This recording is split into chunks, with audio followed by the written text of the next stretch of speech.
Bismillahirrahmanirrahim.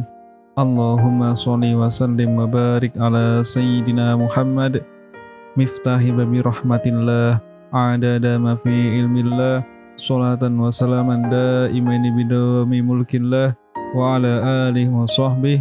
Assalamualaikum warahmatullahi wabarakatuh. Halo sahabat Al-Fatah dimanapun berada, semoga dalam keadaan sehat, bahagia, dan dilancarkan segala urusannya. Banyak sebuah kisah dan cerita di sekeliling kita, baik itu fakta maupun hoak. Yang fakta, kita akan segan dan salut terhadap kisahnya. Nah, kalau yang hoak, kita juga demikian, selama suatu hoak diyakini bahwa hal tersebut adalah fakta. Terlepas fakta atau tidaknya, kisah pada video kali ini sangatlah bisa dirasakan, namun tidak masuk akal. Ya, karena yang bekerja bukan akal, namun hatilah yang mampu menangkapnya. Yes, sebuah kisah mengenai keajaiban suatu amalan ataupun sholawat memanglah kerap terjadi. Mulai dari yang masuk akal sampai yang tidak masuk akal. Kok bisa gitu loh? Gimana caranya? Tapi kebanyakan kisah tersebut tidak masuk akal. Karena memang ranahnya bukan akal, melainkan hati.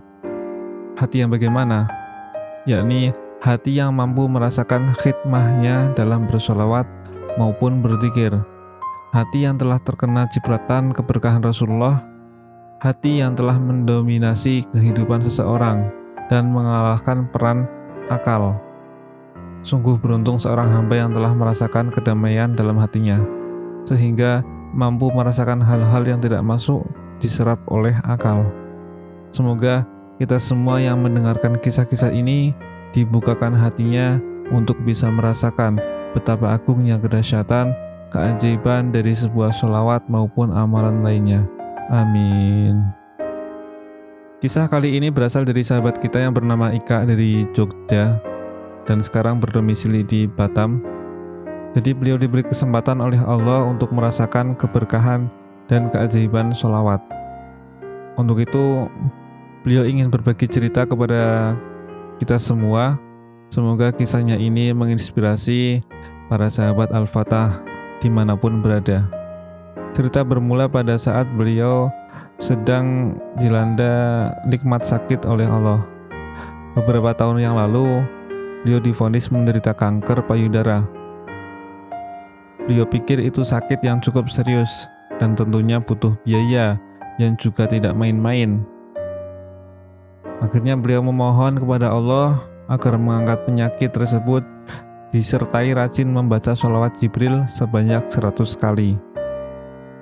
Semakin hari beliau semakin mendapat keberkahan dari membaca sholawat.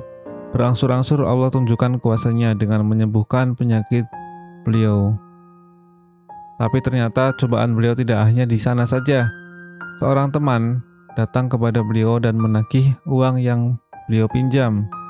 Padahal saat itu beliau tak punya cukup uang. Lagi-lagi beliau meminta dan memohon kepada Allah, disertai rajin bersolawat dengan bilangan 10-15 ribu kali. Tak lupa juga beliau menggiatkan sholat duha dan sholat tahajud. Allah selalu menolong hambanya dari arah yang tak terduga. Masya Allah, Allah berikan pertolongan yang menurut beliau sangat ajaib. Biasanya beliau tak pernah mengecek terlebih dahulu berapa saldo yang ada di ATM-nya tersebut, karena beliau sudah hafal betul berapa saldonya, yakni ada sekitar 1.500.000. Tapi entah mengapa, hari itu beliau ingin sekali mengecek saldonya. Dan Masya Allah, entah kenapa tiba-tiba saldo beliau ada 8.500.000. Padahal tidak ada satupun orang yang konfirmasi mengirimkan uang. Beliau pun penasaran dan langsung mendatangi bank tempat beliau menabung. Dan beliau yang penasaran pun langsung mencetak buku tabungan. Tapi anehnya, saldonya yang tampak di buku tabungan memang 1.500.000. Beliau masih penasaran dan akhirnya memutuskan untuk cetak rekening koran. Lagi-lagi beliau dibuat berpikir keras, karena saldo beliau memang hanya 1.500.000 yang tertera di buku tabungan tersebut setelah dicetak. Dalam kebingungan tersebut, beliau kembali lagi mengecek di ATM, tapi yang tampak justru nominal yang beliau lihat pertama kali, yakni sejumlah 8.500.000. Beliau pikir inilah kuasa Allah yang diturunkan untuk membantunya, dan beliau pun membawa uang 7 juta tersebut kepada temannya untuk membayar utang tersebut. Alhamdulillah, karena keberkahan dari Allah, beliau mampu untuk membayar utang tersebut dalam kurun waktu 5 atau 6 hari. Singkat cerita, di lain waktu beliau hanyalah manusia yang banyak kurangnya. Saat itu lagi-lagi beliau berutang dan ditagih sebesar 5 juta rupiah. Kebingungan kembali melandanya.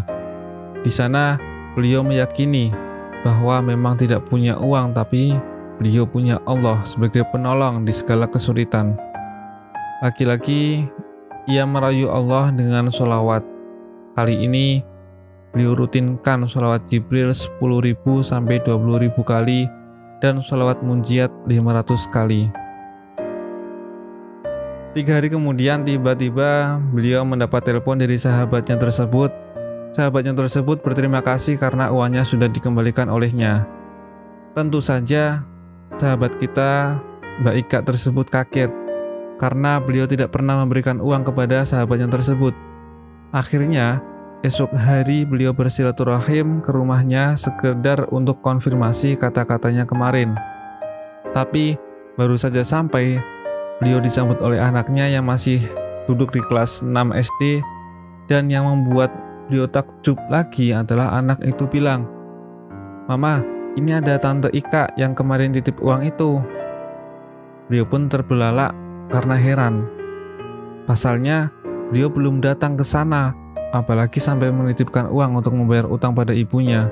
Tapi, sahabat beliau itu benar-benar menunjukkan uang sejumlah utang yang beliau titipkan kepada anaknya kemarin. Seketika itu juga mata beliau panas ingin menangis. Ya Allah, lagi-lagi bantuanmu begitu ajaib. Bagaimanapun beliau jelaskan tentang keajaiban ini pada sahabatnya tersebut, sahabatnya tidak mengerti. Yang sahabatnya tahu, Mbak Ika telah membayarkan utang kepadanya. Masya Allah, beliau seolah hidup di negeri dongeng yang semuanya serba terjadi begitu ajaib karena kuasanya.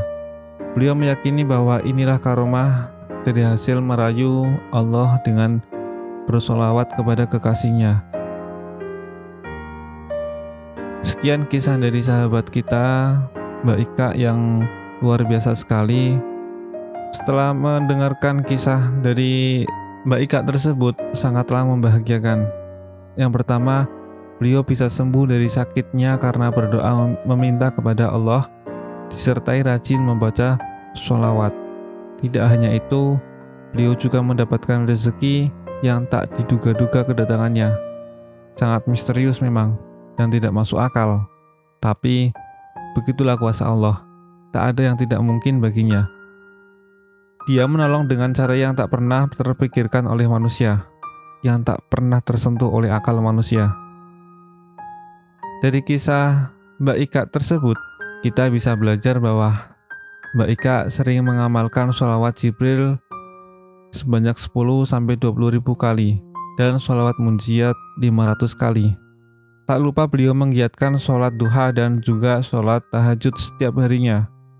Semoga kita bisa mencontoh semangat ibadah bersholawat Mbak Ika tersebut, sehingga kita bisa merasakan juga keajaiban sholawat yang Allah berikan kepada beliau. Wallahu a'lam bishawab. Semoga itu menginspirasi untuk kita semua, dan semoga bisa kita yakini, kita cerna, dan kita tiru tentunya. Dan untuk Mbak Ika, terima kasih banyak karena sudah sharing pengalamannya terkait kisah keajaiban sholawat yang pernah Mbak Ika alami. Semoga ini menjadi salah satu amal jariah Mbak Ika karena telah menebarkan kebaikan dan banyak orang yang mendengarkan dan menontonnya. Terima kasih telah mengikuti kisah keajaiban sholawat pada video ini. Semoga kita bisa mengamalkan sholawat dan akhirnya kita bisa merasakan betapa dahsyatnya keajaiban sholawat tersebut. Jangan lupa like video ini dan juga berikan tanggapan kalian di kolom komentar. Ataupun ada juga yang mau sharing terkait dengan pengalamannya seputar mengamalkan sholawat maupun amalan lainnya, silahkan ditulis di kolom komentar.